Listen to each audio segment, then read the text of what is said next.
Hi friends, మీరు కనుక మన ఛానల్ని ఫస్ట్ టైం చూస్తున్నట్లయితే కనుక మన ఛానల్ని సబ్స్క్రైబ్ చేసుకోండి. అంతేకాదు పక్కన ఉన్న బెల్ ఐకాన్ కూడా యాక్టివేట్ చేసుకోండి. తెలంగాణలో ఆసరా పెన్షన్ తీసుకునే వాళ్ళకైతే కొత్త రూల్ అయితే రాబోతుందండి. అదేంటి అంటే ఆల్రెడీ పెన్షన్స్ తీసుకుంటున్న వాళ్ళైతే కంపల్సరీగా ఈకేవైసీ చేయించుకోవాలని ఒక రూల్ అయితే తీసుకురాబోతున్నారు. అది ఎందుకు అంటే ఇంకా చాలామంది ఎక్స్పైర్ అయిపోయిన వాళ్ళు చాలామంది ఉంటారు కదండి. వాళ్ళ పెన్షన్స్ అయితే కంటిన్యూషన్ అవుతూ ఉంటాయి కాబట్టి అలా కంటిన్యూషన్ చేయడం వల్ల కొత్త వాళ్ళకి అవకాశాలు చాలా తగ్గిపోతాయి కాబట్టి కంపల్సరీగా వాళ్ళకైతే ఈకేవైసీ ప్రాసెస్ అయితే తీసుకురాబోతున్నారు. వారికి మీ సేవలో అయితే వేసుకొని వాళ్ళు మేము ఉన్నాము అని చెప్పేసి అని ప్రూఫ్ చేసుకోవాల్సి వస్తుంది. అలాగా మీ సేవలు అయితే ఈకేవైసీ ద్వారా చేయించుకోవాలండి. అది డేట్ అయితే ఈ నెలలోనే రిలీజ్ చేయడానికి చూస్తున్నారు. ప్లస్ ఇంకొకటి వాలంటరీ వ్యవస్థను కూడా ఇక్కడ కూడా తీసుకురావడానికి రేవంత్ రెడ్డి సర్కార్ అయితే చూస్తున్నారండి. అది ఎందుకు అంటే ఎలక్షన్ టైంలో ఆయన ప్రకటించారు, వాలంటరీ వ్యవస్థను మేము ఇక్కడికి కూడా తీసుకొస్తాము. ఒక ఆంధ్రప్రదేశ్లోనే కాదు, ఇక్కడ కూడా వాలంటరీ వ్యవస్థను అయితే తీసుకురావడానికి ఆలోచిస్తున్నాము. ఎందుకంటే జాబ్ నోటిఫికేషన్ ఇన్ని లక్షల్లో ఇవ్వాలంటే చాలా కష్టం అయిపోతుంది కాబట్టి ఇది వాలంటరీ వ్యవస్థను తీసుకురావడం వల్ల కొంత మేరకు వాళ్ళకి ఉపాధి కల్పించినట్టు ఉంటుంది. ప్లస్ ప్రజలు మనము ఏ అప్లికేషన్ పెట్టాలన్నా, ఏ పథకానికి ఏ అప్లికేషన్ పెట్టాలన్నా ఎక్కడికి వెళ్ళే అవసరం లేకుండా ప్రతి ఒక్క పథకానికి సంబంధించి వాలంటరీ వాళ్ళే మీ దగ్గరికే వచ్చి పలానా డాక్యుమెంట్స్ ఇవ్వండి, పలానా స్కీమ్ రిలీజ్ అయింది, మేము అప్లై చేస్తున్నామని చెప్పేసి అని మీ వద్దకే వచ్చి కలెక్ట్ చేసుకుంటారండి.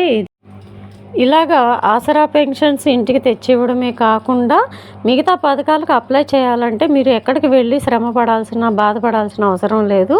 గవర్నమెంటే మీ దగ్గరకు వచ్చి కంపల్సరీగా స్కీమ్స్ అన్నిటినీ ఎక్స్ప్లెయిన్ చేసి తగిన డాక్యుమెంట్స్ అయితే తీసుకొని వెళ్తారండి. ఇది ఆల్రెడీ ఆంధ్రప్రదేశ్లో సక్సెస్ అయింది కాబట్టి తెలంగాణలో కూడా తీసుకొస్తామని చెప్పేసి అని ఎలక్షన్ టైంలో రేవంత్ రెడ్డి గారు అయితే అనౌన్స్ చేశారు కదండి. అలాగన ఇప్పుడు దానివల్ల నిరుద్యోగులకు కూడా కొంత మేరకు ఉపాధి కలుగుతుందండి.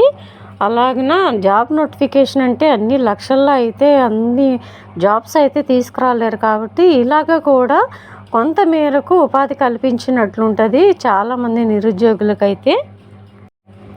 వీటి మీద ఒక నిర్ణయానికైతే రాబోతున్నారని త్వరలోనే దీని గురించి ఒక ప్రకటన అయితే విడుదల చేయబోతున్నారని మనకి ఇన్ఫర్మేషన్ అయితే వచ్చిందండి.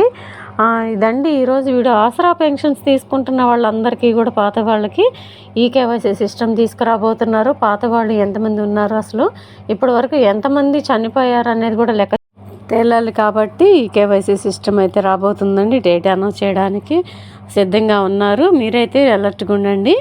ఇంకా ఆసరా పెన్షన్స్ గురించి కూడా ఇంకొక ఇన్ఫర్మేషన్ అయితే మన దగ్గరికి వస్తుందండి. అదేంటి అంటే ఇప్పుడు ఆసరా పెన్షన్స్ అన్నీ కూడా నెలాఖరికి ఇస్తున్నారు కదా, అది అలా నెలాఖరికి కాకుండా ఫస్ట్ నుంచి 10th లోపల రిలీజ్ చేయాలని అయితే నిర్ణయం తీసుకుంటున్నారండి. అదైతే మనకి ఇన్ఫర్మేషన్ అయితే వచ్చింది. ఇదండి ఈరోజు వీడియో. ఈ వీడియోని ఎంతమంది ఏకీభవిస్తారనేది మీ లైక్ ద్వారానే తెలియచేయాలి. మీరు ఇచ్చే లైక్ వల్ల ఇది గవర్నమెంట్ దాకా చాలా వరకు చేర్చండి. మీరు ఇచ్చే లైక్ మీరు ఎలా యాక్సెప్ట్ చేస్తున్నారు అని చెప్పినది కూడా మీ అభిప్రాయాన్ని కూడా తెలియజేయచ్చు. ఇదండి ఈరోజు వీడియో నచ్చితే లైక్ చేయండి.